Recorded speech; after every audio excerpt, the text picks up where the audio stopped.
Hello, everyone. And if you do not know, my name is Alicia Jackson. I'm a licensed professional counselor.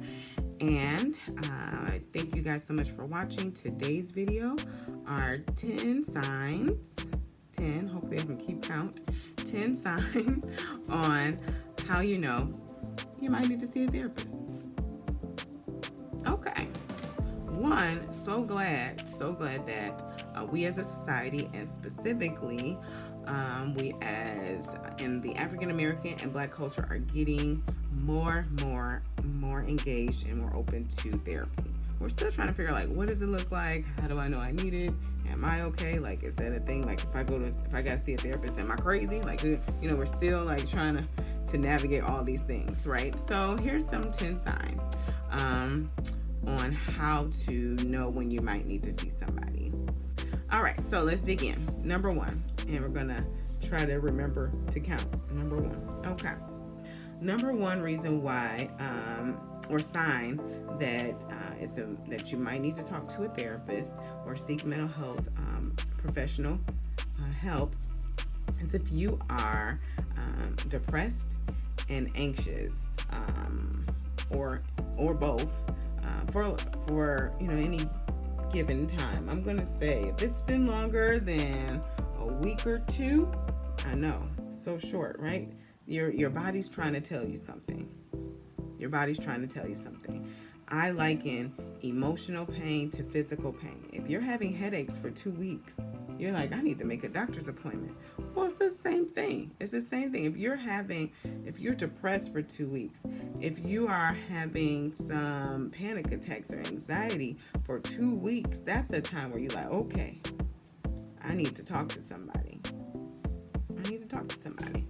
So, number two, the second reason or sign that you might need to talk to someone, if you have experienced a traumatic event. And I define trauma as a distressing or disturbing event, something that was distressing or disturbing to you, life-altering. What you knew before this event is no longer now.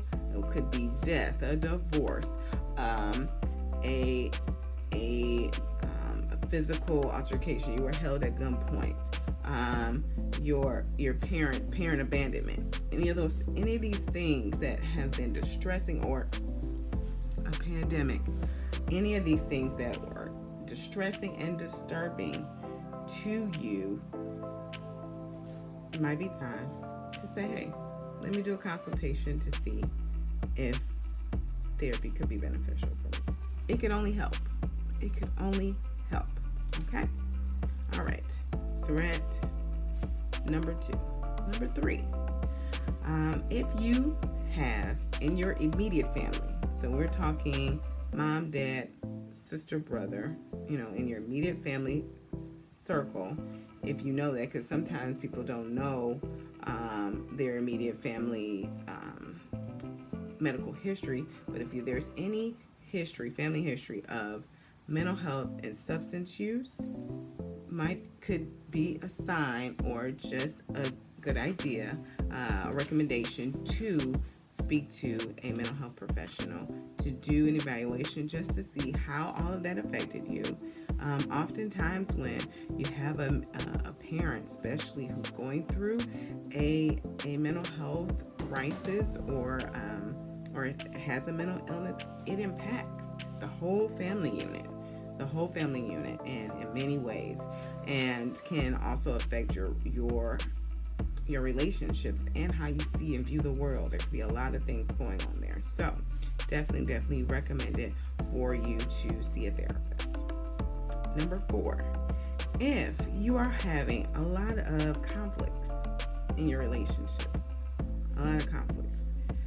it could be where you're having a hard time maintaining your friendships. You can't keep a friend if you pay them, or your romantic relationships end, they're very short-lived.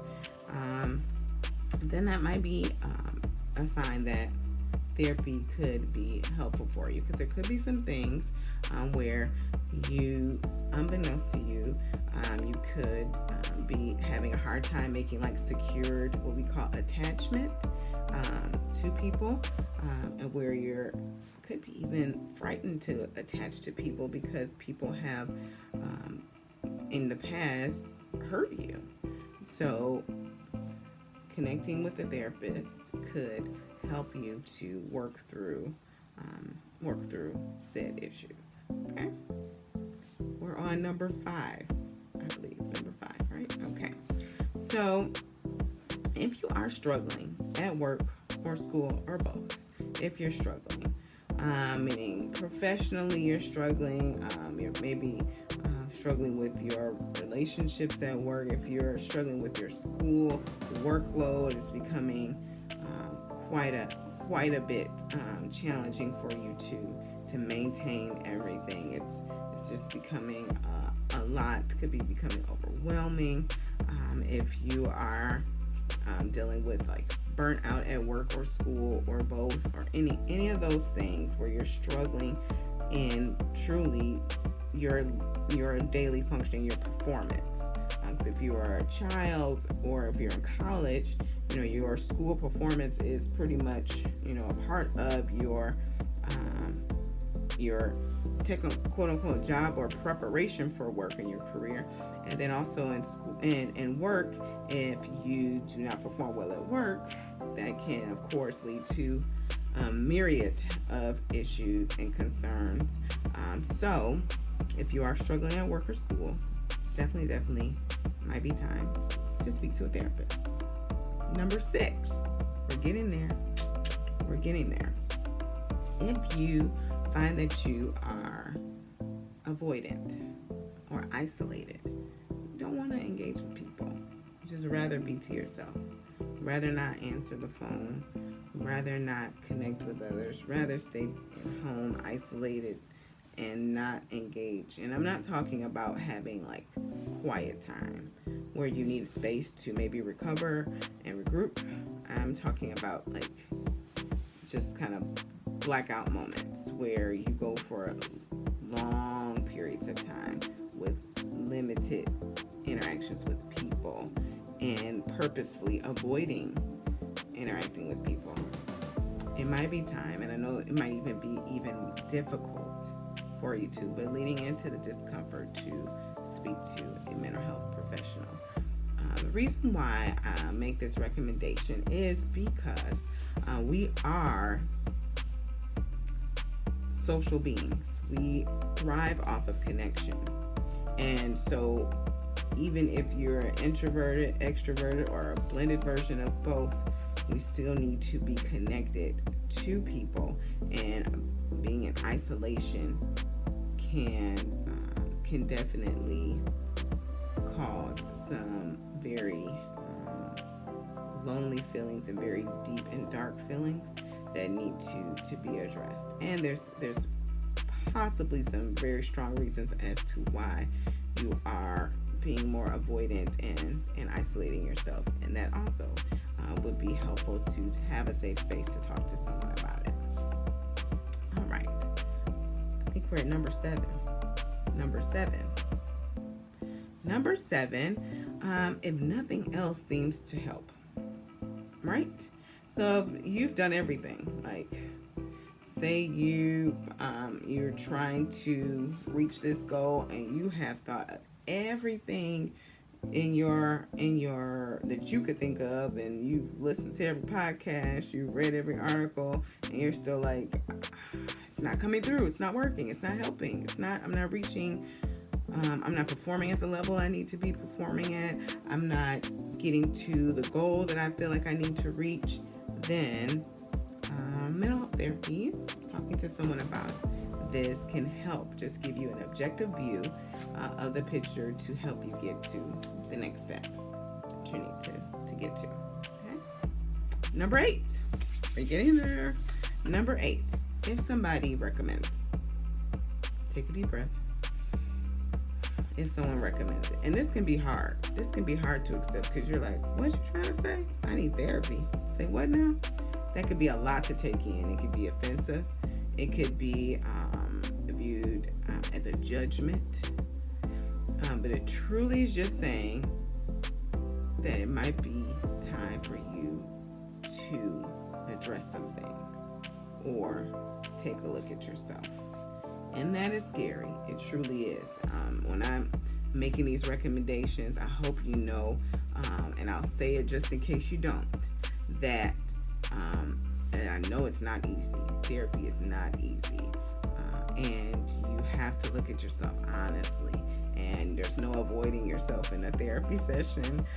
So that's uncomfortable. It could truly be uncomfortable. So please know that when someone recommends it, that, and I'm not, if people in your life are recommending it, and if it's more than one person, that can definitely give you an audience. Now, if it's just one person, you might want to, of course, take in the whole situation and think about where their intent is coming from, because people say a lot of things.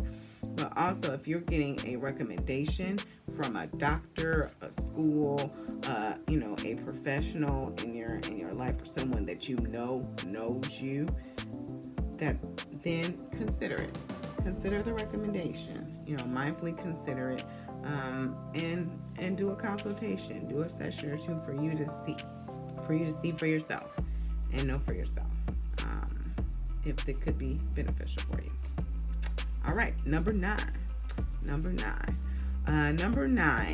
If you keep hitting the same brick wall, this one's hard, because if you keep kind of making the same mistake, could be in your relationships, you're like, every relationship ends because of this thing that I do, or every job ends because this one thing. I keep getting the same feedback and from people in my life, or professional evaluations, like it's this one thing that people are saying, like, oh, if you worked on this area, this could work, you could get to the next level, you could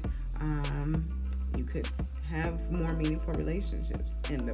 And truly, I know we make a lot of emphasis on relationships with others, but one of the most, I should say, meaningful relationships, and the longest one, is the one you have with yourself. And so even checking in for you to see if, like, you keep breaking the same promises that you make to yourself, that is something to take into consideration on talking to a mental health professional and seeking therapy. Number 10. If you are even considering it, right? Even if you are even considering it or curious about it, because we are curious beings. If you're considering it and curious about it, that means you're like, could this be helpful? Check and see. There's no harm in it. It could be helpful and beneficial. If it can be helpful and beneficial to you, you follow through on it, whatever you get from the process, and you take on to the next one. The therapy is it's a therapeutic relationship that you make and connect with the therapist, and it's an objective view of you and a safe space, a non-judgmental space for you to check in with yourself. And life is hard and challenging without pandemics, without all of the things that are going on in our world right now. Life is hard already, and plus we have everything else. It's okay. It is truly okay to take time to check in with yourself. I hope that this video has been beneficial for you. Of course, feel free to like, share, and subscribe to said video. My name is Alicia Jackson, licensed professional counselor. You can find me on Twitter, Instagram, and Facebook. I go live on my Instagram and Facebook pages every Monday, so feel free to follow me there. Hopefully this video has been beneficial to you. Of course, if you have any comments, questions below, I will definitely address them. Thank you so much for watching, and have a great